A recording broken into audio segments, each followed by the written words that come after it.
obviously, a lot of analysts are looking into this, big businesses as well, the impact of this ongoing war. And it's not so much how long it goes on, it's how it ends. That's the verdict of the boss of the world's biggest money manager on this crisis that is unfolding in the Gulf. Larry Fink runs BlackRock, which manages $14 trillion worth of savers' money. He's been talking exclusively to our business editor, Simon Jack, as he sends his annual letter to the CEOs of the companies in which BlackRock invests. I could see a year from now oil at $40 a barrel, or I could see it above $150 a barrel. Well, we have two very extreme outcomes. And in my conversations throughout the world with the U.S. government, all that, to me, everybody has to recognize there's not going to be an outcome that's somewhere in the middle. It's going to either be two extremes. Is Iran a country that can be accepted by the international community? Can Iran be a country that participates in the world again?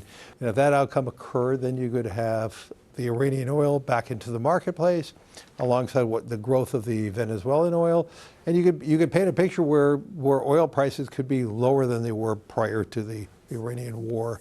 If there's a cessation of war, and yet Iran remains a threat to trade, a threat to the Straits of Hormuz, then I would argue that we could have years of, above $100, closer to $150 oil. What happens to the global economy if that happens? How do we see it? We'll have global recession. The US is essentially energy independent. Should other countries, including the UK, maximize their energy resources, including their oil and gas reserves? You need to use what you have to provide more abundance in your country. In the UK, you have some solar, you have some wind, you do have hydrocarbons.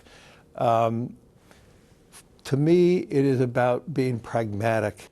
But on oil and gas, use what you've got is the message. Use what you have, unquestionably, but also aggressively move towards alternative sources too. It all feels a bit 2007, surging energy prices. We're seeing some cracks in the financial system, particularly in private credit. Mm-hmm. Are those little tremors, before an earthquake? Does this feel very 2007 to you? I don't see any similarities at all. Zero.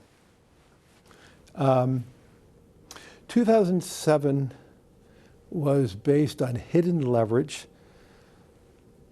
just gigantic leverage balance sheets. This is not a leverage balance sheet problem.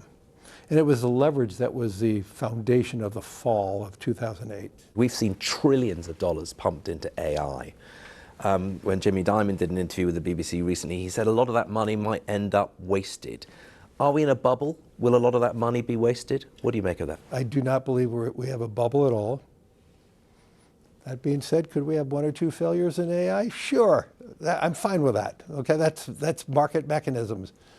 I believe there's a race for technology dominance. I believe if we do not invest more, China wins.